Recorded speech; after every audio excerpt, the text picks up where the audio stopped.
إن الحمد لله نحمده ونستعينه ونستغفره ونعوذ بالله من شرور أنفسنا ومن سيئات أعمالنا من يهده الله فلا مضل له ومن يضلل فلا هادي له وأشهد أن لا إله إلا الله وحده لا شريك له وأشهد أن محمدا عبده ورسوله يا أيها الذين آمنوا اتقوا الله حق تقاته ولا تموتن إلا وأنتم مسلمون يا أيها الناس اتقوا ربكم الذي خلقكم من نفس واحدة وخلق منها زوجها وبث منهما رجالا كثيرا ونساء واتقوا الله الذي تساءلون به والأرحام إن الله كان عليكم رقيبا يا أيها الذين آمنوا اتقوا الله وقولوا قولا سديدا يصلح لكم أعمالكم ويغفر لكم ذنوبكم ومن يطع الله ورسوله فقد فاز فوزا عظيما أما بعد فإن أصدق الحديث كتاب الله وخير الهدى هدى رسول الله وشر الأمور محدثاتها فإن كل محدثة بدعة وكل بدعة ضلالة وكل ضلالة في النار أيها الناس فإن الله تعالى قد فضل الإنسان على غيره من المخلوقات ومما فضل الله به الإنسان له العقل. Sesungguhnya Allah Subhanahu wa Ta'ala telah memberikan keutamaan kepada manusia di atas makhluk-makhluk yang lainnya. Dan di antara keutamaan Allah Subhanahu wa Ta'ala yang diberikan kepada manusia adalah akal yang ada pada manusia itu. Yang mana dengan akal tersebut manusia bisa membedakan mana yang baik dan mana yang buruk, mana yang bermanfaat dan mana yang memberikan madarat, dan mana yang thayyib dan mana yang khabith. Dan akal itu pula adalah dari 5 perkara yang wajib bagi manusia untuk menjaganya, dan ini dibangun di atas kesepakatan semua agama. Artinya agama Islam dan syariat-syariat yang telah lalu wajib bagi mereka untuk menjaga 5 perkara, di antaranya adalah akal, yang dengannya manusia mereka memikirkan akan penciptaan langit dan bumi dan memikirkan untuk apa mereka diciptakan di dunia ini, dan dengannya manusia akan mendapatkan kebaikan dan menghindarkan dirinya dari kejelekan. Oleh karena itu seorang manusia tidak diperbolehkan untuk melakukan suatu perkara, untuk melakukan suatu sebab yang menyebabkan hilangnya akalnya, yang menyebabkan akalnya menjadi hilang dan dia menjadi seperti binatang, bahkan lebih jelek dari binatang. Oleh karena itu Allah Subhanahu wa Ta'ala, syariat agama Islam mengharamkan akan khamr. Syariat agama Islam mengharamkan minuman keras. Yaqulu ta'ala fi kitabihil karim, ya ayyuhalladzina amanu innamal khamru wal maisiru wal ansabu wal azlamu rijsun min amali syaitan fajtanibuh la'allakum tuflihun.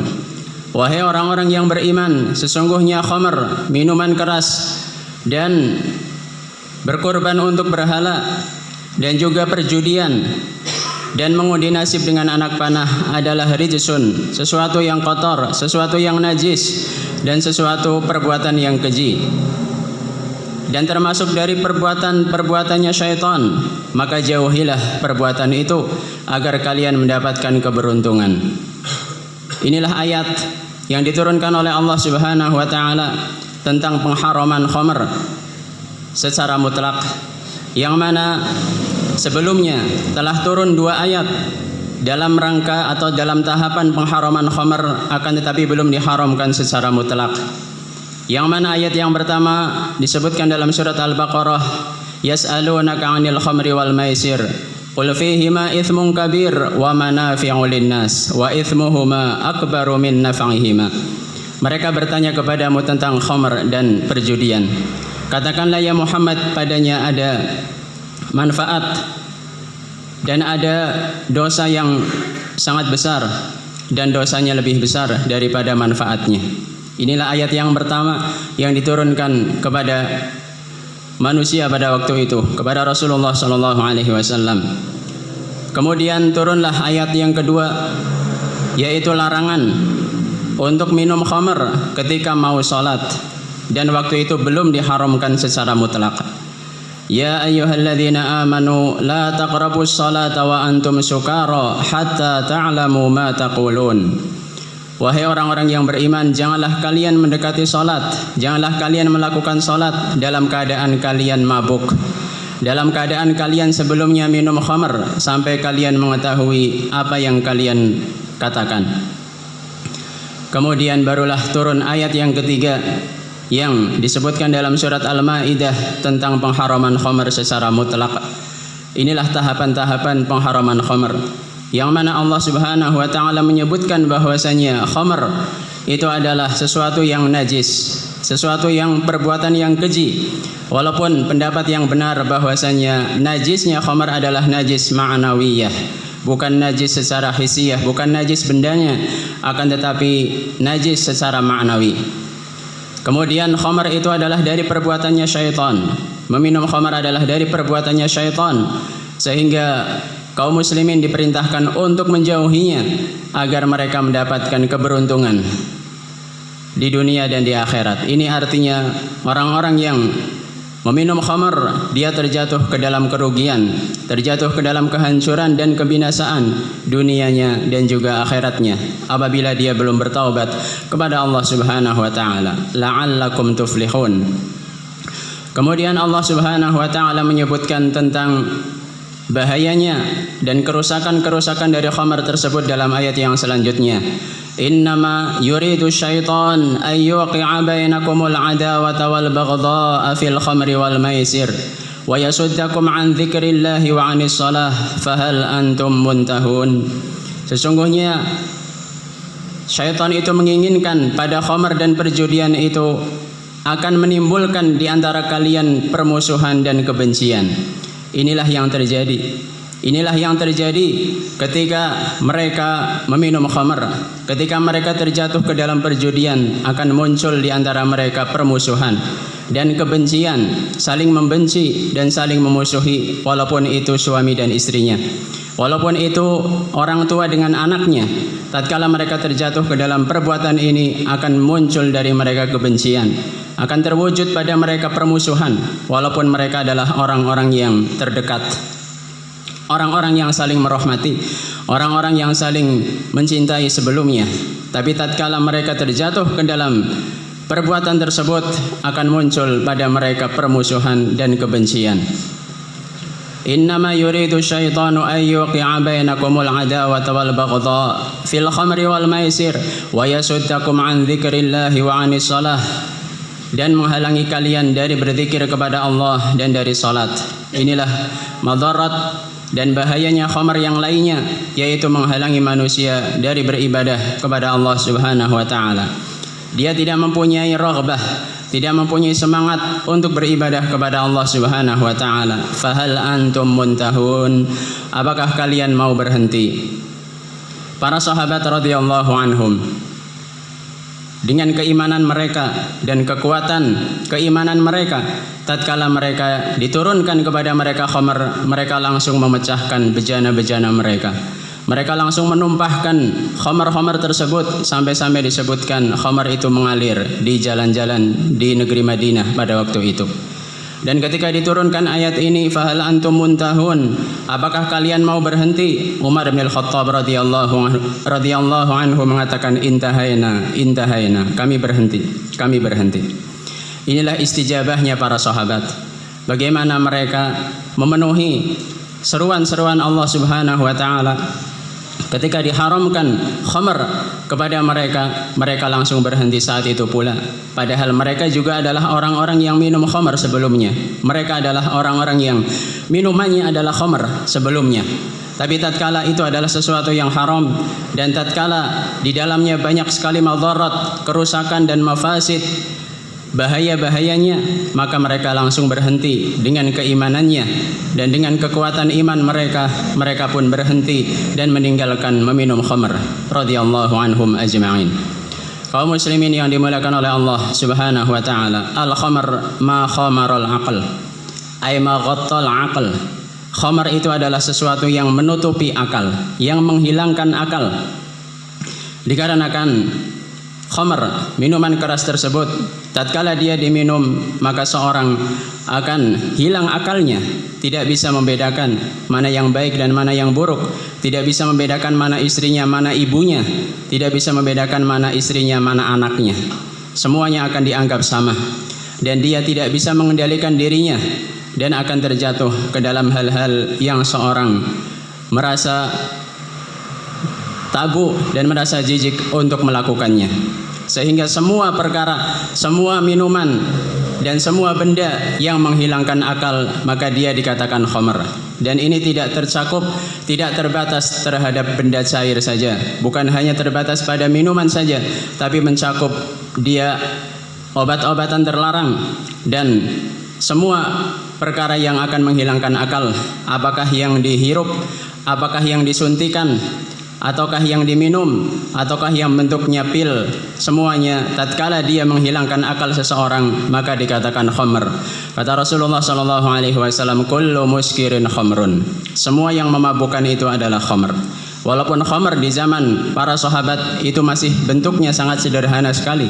Dia adalah ibarah dari tamr, kurma yang direbus kemudian dibiarkan sampai dia berubah menjadi khamr, atau dari zabib, dari kismis, atau dari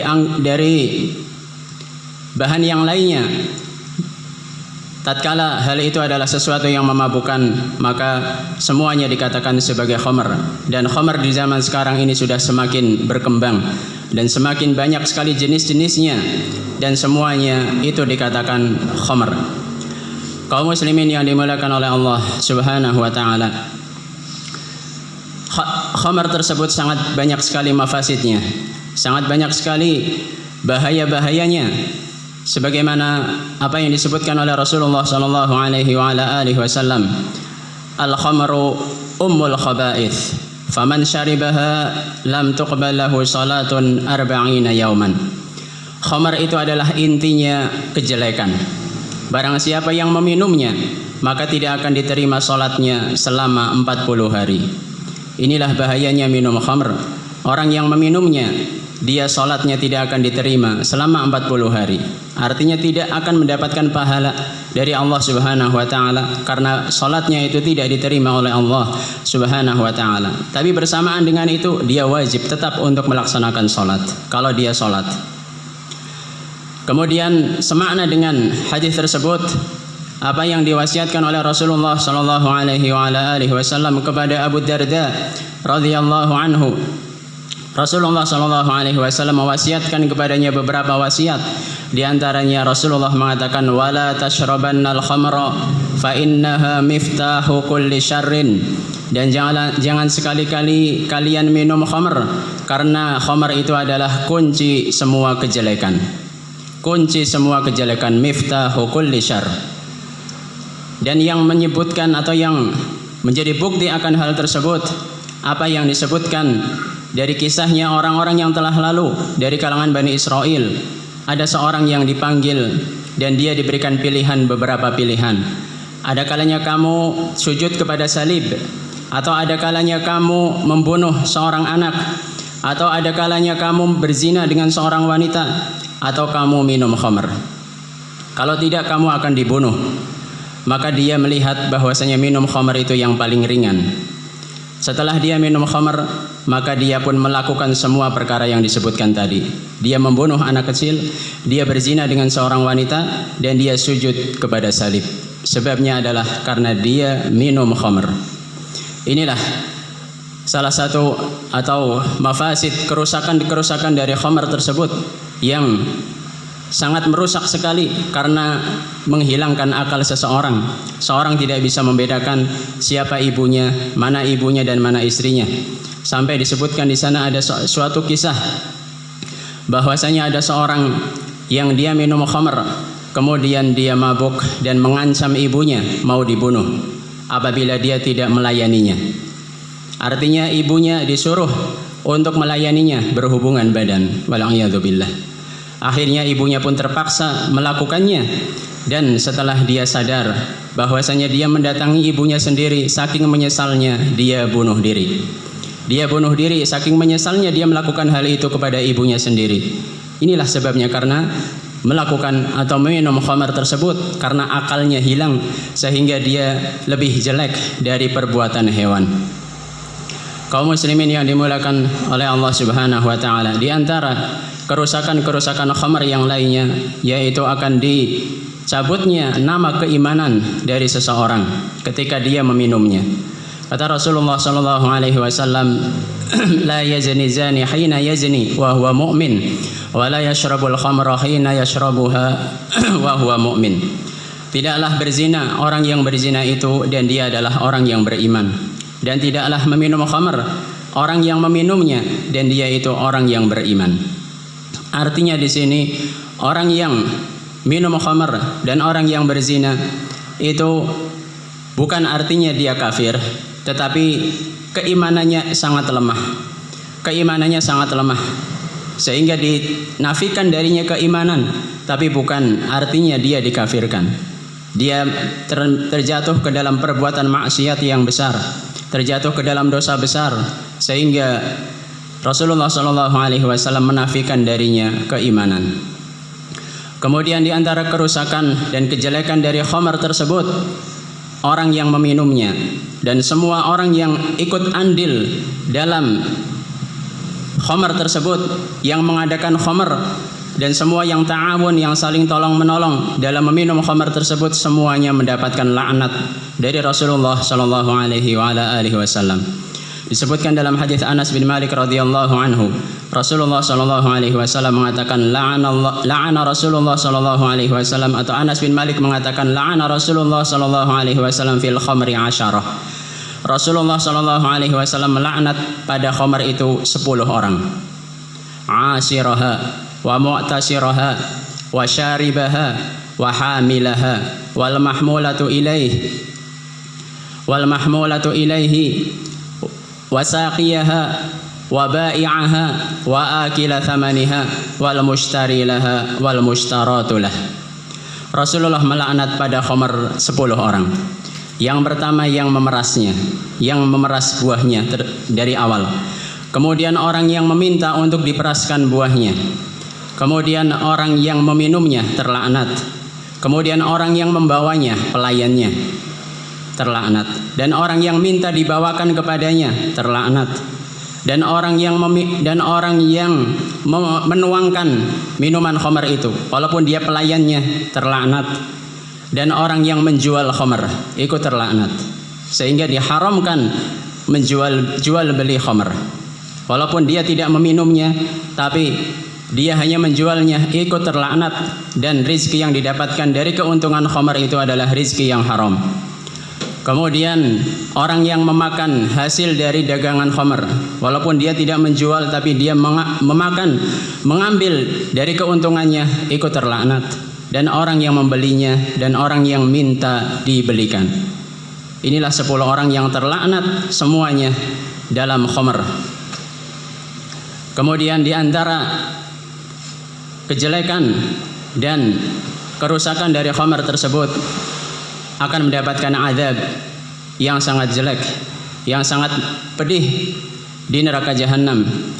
Disebutkan dalam sebuah hadis Rasulullah sallallahu alaihi wasallam mengatakan, kullu muskirin khamrun wa inna lillah atau walillahi azza wa jalla ahdun ala man yashrabul khamra ay yasqiyahu min tinatil khabal. Sesungguhnya semua yang memabukkan itu adalah khamar, dan Allah Subhanahu wa taala mempunyai janji bagi orang yang meminumnya, maka dia akan diberikan minum dari tinatul khabal. Qalu ya Rasulullah, wa ma tinatul khabal? Para sahabat bertanya, apa itu tinatul khabal ya Rasulullah? Qala araqu ahlin nar aw usaratu ahlin nar. Tinatul khabal adalah keringatnya penghuni neraka atau perasannya penghuni neraka. Inilah balasan bagi orang-orang yang minum khamr di dunia. Dia akan diberikan minum dari keringatnya penghuni neraka nanti di negeri akhirat. Wal'iyadu billah. Kemudian Orang-orang yang telah minum khamar di dunia, maka dia tidak akan lagi meminumnya di akhirat. Kata Rasulullah sallallahu alaihi wasallam, "Man syaribal khamra fid dunya lam yashrabha fil akhirah." Barang siapa yang minum khamar di dunia, maka dia tidak akan lagi meminumnya di negeri akhirat apabila dia masuk surga. Apabila dia masuk surga, dia memperbaiki keadaannya dan menjadi orang-orang yang bertauhid. Ketika dia dimasukkan ke dalam surga, maka tidak akan mendapatkan minuman khamar dikarenakan dia telah mendahuluinya di dunia ini. Inilah diantara kejelekan-kejelekan dan mafasid dari khamar tersebut, dan dengan berbagai macam bentuknya, yang mana cukuplah bahwasanya minuman ini akan menghilangkan akal seseorang, maka ini cukup sebagai perkara yang menjauhkan seseorang dan dia lari menghindarkan dirinya dari khamar tersebut. Nas'alullah ta'ala ayusallimana wa yusallima jami'al muslimin min hadzal bala.